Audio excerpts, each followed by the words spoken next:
Pues para colmo, las asociaciones obreras que tenían que surgir, porque el liberalismo carece de un sentido social, no legisla.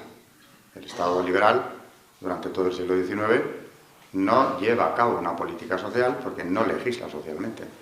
En aras del liberalismo, del libre cambio, del libre mercado, lo que se impone es la llamada ley de bronce, por su dureza.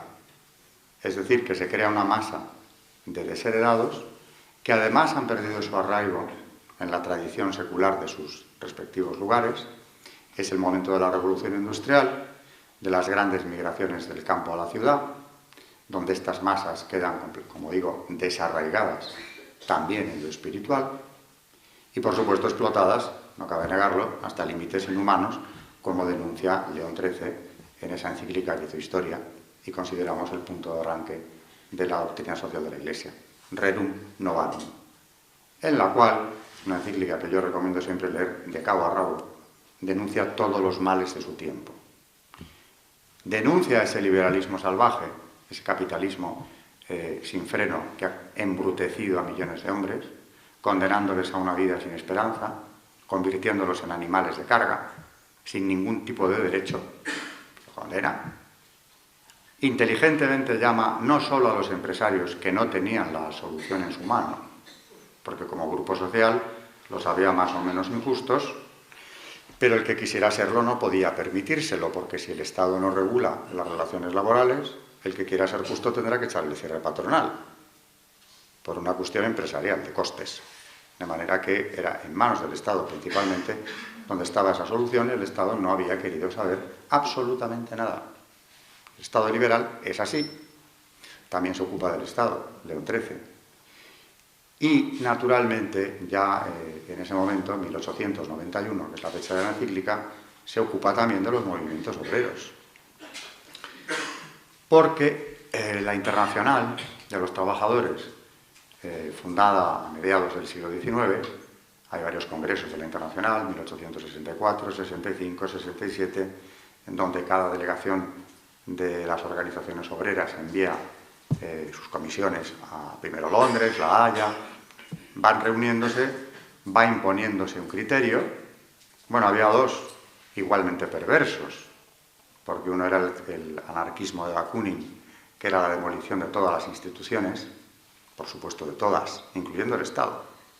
Y la otra opción era el marxismo, que es quien se impone finalmente en la Internacional, y el anarquismo va a quedar como movimiento terrorista, que hará un daño enorme en la Europa mediterránea, sobre todo de finales del XIX y del siglo XX incluso, aquí en nuestra guerra civil, sin ir más lejos.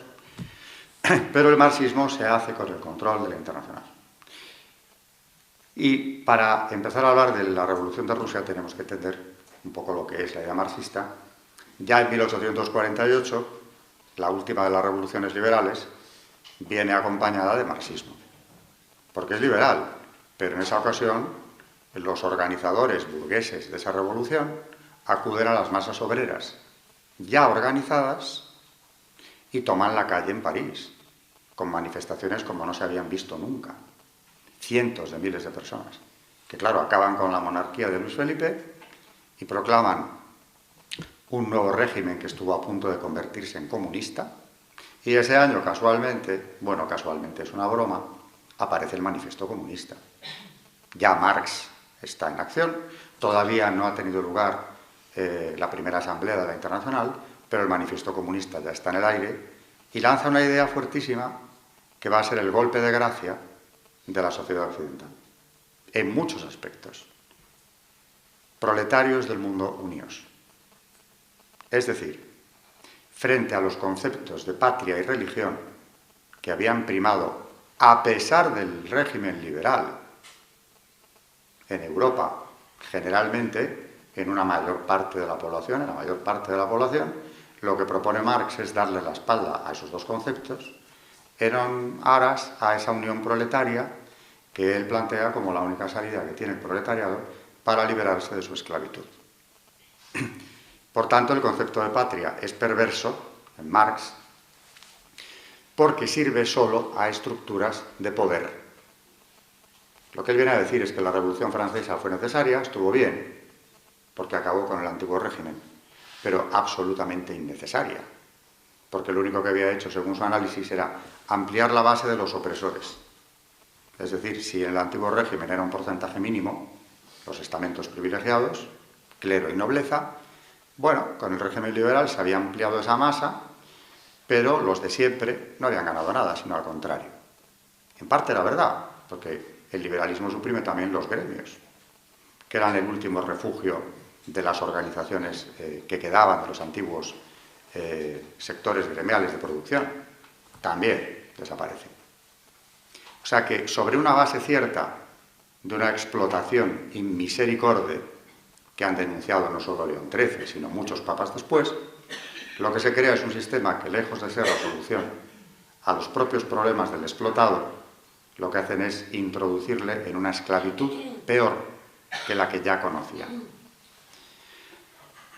Para entender lo que se plantea en la Internacional, yo siempre pongo el ejemplo del eslogan de los agitadores comunistas durante la Primera Guerra Mundial en el frente ruso, que decían más o menos: no matéis a los soldados, se dirigían a la tropa rusa, no matéis a vuestros hermanos alemanes. Hermanos se entiende que de clase. Matad a vuestros oficiales, que aunque rusos, son vuestro enemigo. Es decir, el enemigo no está al otro lado de la trinchera, lo tenéis arriba. Con eso que viene la destrucción de la patria. La patria es criminal, la patria es la que te explota. El día en que se consiga esa unidad proletaria y se establezca, que lo dice sin rubor, lo decía Marx, la dictadura del proletariado, partimos ya de un régimen que lo que propone es una dictadura de clase. Algo ya condenado por Aristóteles antes de Cristo, la demagogia. Es decir, la corrupción del sistema democrático en beneficio, naturalmente, de este claro sector. Una dictadura del proletariado. Y ese día se habría llegado, según Marx, a la metahistoria, al final de la historia. Ya no habría lucha de clases, que según él es lo que había movido el mundo siempre. Y llegaríamos a esa dictadura del proletariado, en la cual ya no habría supuestamente injusticias, olvidándonos, claro, de que lo que no habría es ni el menor atisbo de libertad. Pero bueno, en el siglo XIX, y cuando todavía los países de Europa no habían probado en sus carnes lo que Marx preconizaba, la idea tenía fuerza en ese caldo de cultivo de miseria, de explotación, de injusticia, tenía la fuerza que podía tener entre masas que aún no habían experimentado. Junto al concepto perverso de patria, que ya para siempre va a quedar en la Internacional como algo rechazable, aparece, claro, el rechazo de la religión, evidentemente. Es el opio del pueblo, es la droga con la que las masas desfavorecidas han tratado de olvidar su triste condición, engañados por un clero que los ha manipulado sistemáticamente durante centurias. Ese es el análisis, así de simple. O sea que de una sola elimina la patria y la religión y deja al hombre inerme ante el Estado. Porque de eso no habla tanto, claro. ¿Qué Estado es ese? ¿Qué dictadura del proletariado? ¿Cómo se va a articular esa dictadura? Eso se comprobó en 1917, pero no antes, claro. Estudiar la Revolución de Octubre, que es la última de las tres que vivió Rusia en ese año, primeramente hay que decir que sin la Primera Guerra Mundial no se hubiera podido ni producir. De hecho, ni Marx pensaba que fuera Rusia el lugar idóneo, porque se pensaba que la revolución tendría que darse, una revolución proletaria, en un estado industrializado, que no era el caso. Pero claro, la guerra hizo posible aquello, una guerra provocada de la manera más artificial, como cuento yo también en mi libro. ¿Quién provocó aquello? ¿Con qué finalidad? Hay una finalidad clarísima, que era deshacer Europa, deshacer sobre todo la Europa cristiana, y dentro de los objetivos de la Europa cristiana había uno muy apetecible, que era la Santa Rusia, ortodoxa, pero santa, en el sentido de que era uno de los países aún más religiosos del mundo, más cristianos del mundo. Bueno, pues la guerra lo va a hacer posible.